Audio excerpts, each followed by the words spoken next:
All right, Martin Popoff here, back with another edition of Reliving Old Reviews as a Useless Tool of Confusion. This is where we look at an old review of an album or a band or whatever who's become legendary over time, and it's let's see what they were saying at the time about this band when it was completely fresh. And boy, do we have that situation here, because we're looking at the debut album by the Runaways. So nobody knows who these guys are. So this is the debut album. This is a band from California, but we're looking at a review from what would that be? 5,500 miles away, across all of America and across the Atlantic over to the UK. This is from Melody Maker, September 25th, 1976. So this is the debut Runaways album. It's just called The Runaways.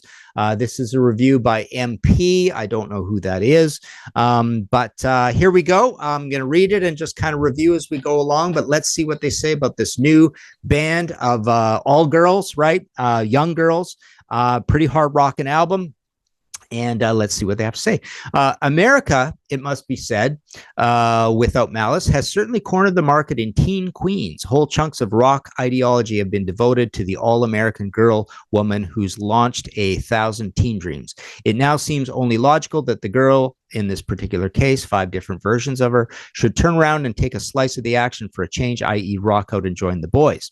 Like the girl says, Jim Morrison, who's He-Man, in the song I'm the Fox You've Been Waiting For, Cherry Bomb, and whatever happened to Venus in Blue Jeans, I'm Sweet 16, a rebel queen, I look real hot in my tight blue jeans, Dead End Justice. You've got to hand it to the Runaways. They certainly know every trick in the book of rock and roll, and there definitely ain't no subtlety about parading them for the prurient inspection either. This is a band that knows its market. It's precisely this kind of package deal that imposes such tiresome restraints on the band. For here we are, 5 people who can actually handle instruments, including that most delicate one, the human voice, albeit for short and extreme inconsistent periods of the vinyl evidence so far. The band is taken at a jog trot throughout by their Svengali, the longstanding popsmith Kim Fowley, who is all too obviously anticipating that his proteges will give any real elbow room blow it.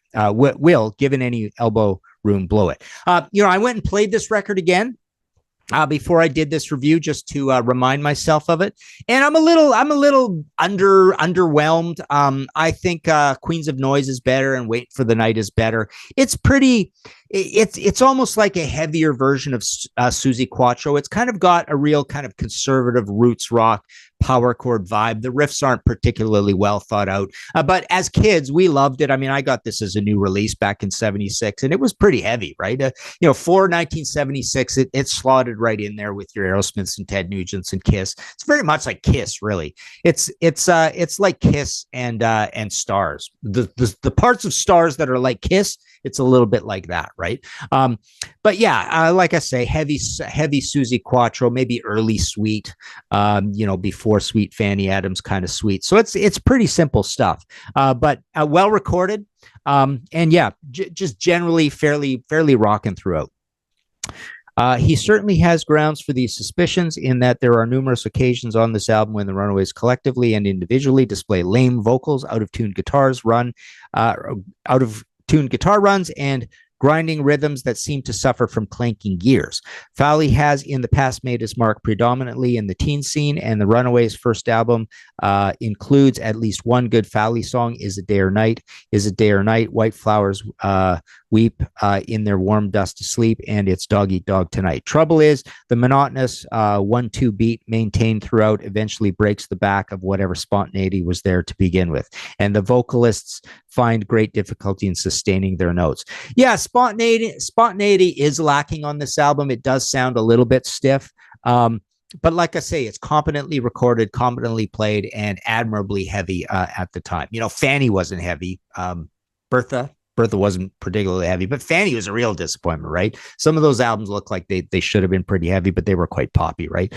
So that's what we loved about the Runaways. However, at least Is It Day or Night is supposed to be a drug song, and as such could conceivably get away with such monotony on pseudo Velvet Underground terms, but cuts like You Drive Me Wild and Thunder have so much dubious let out and quickly start chasing their own tails. The problem is that all these tails seem to belong to Manx cats. On this. Good writing in this. This is a really good review. It's a thoughtful review, and it really took the album seriously, even though it's a little bit negative on the album, right? On the basis of originality in their own compositions, the Runaways score is also very low. I won't say they're derivative, but plenty of familiar riffs are evoked. One notable instance being Wishbone Ashes You Turned a Blind Eye at the beginning of Blackmail. It's annoying to discover this trait in what is in fact a high score album in terms of self-penned material. Having said all this, there are some sizable credits here and there. American Nights, A Foully, Mark Anthony song, and Cherry Bomb are both tight and raunchy with some good piano from Cherry Curry on the former. Dead End Justice, an otherwise rather laughable sub Shangri-La's drama about teenage tearaway, features a competent lead rhythm guitars duet, and there are some passable stabs at harmonies from time to time. One such interlude appearing in Thunder to provide a welcome respite. But such moments are sparse throughout the album. The Runaways seem to be kept on a tight leash most of the time and are afraid to experiment. Frenzied screams take the place of any genuine instrumental climaxing, and that's a poor ploy. So too is the juxtaposition of lyrics like "I'm getting so hot, I'm cooking like an oven with love like this just can't be bought. What a cop-out, MP." So there you go, and that's what my page looks like. My cutout, I cut it out like that so I have the date on it, right? Did I tell you the date? September 25th, 1976, right? Melody Maker. So there you go, and the headline says, "Runaways, it's a cop-out." So there you go. Please like, subscribe, all that kind of thing. Let me know what you think of my review of this album, my review of this album. Let me know what you think of this album. Yeah, we always check out the comments all the time. You can join our Patreon situation, and that gets you onto the panels. If you want to be on our panels, Mark was very good at sending out a little list of everything that's going on. I've got an audio podcast, History in 5 Songs with Martin Popoff, and a second one that I do with John Gaffney called Kicked in the Teeth, an ACDC podcast. And of course, I've written all these books and 130 odd books on hard rock and heavy metal. You can check that all out at martinpopoff.com. So there you go. Check out the Runaways. And like I say, I think you might even prefer Queens of Noise and Waiting for the Night a little more than the game. There you go.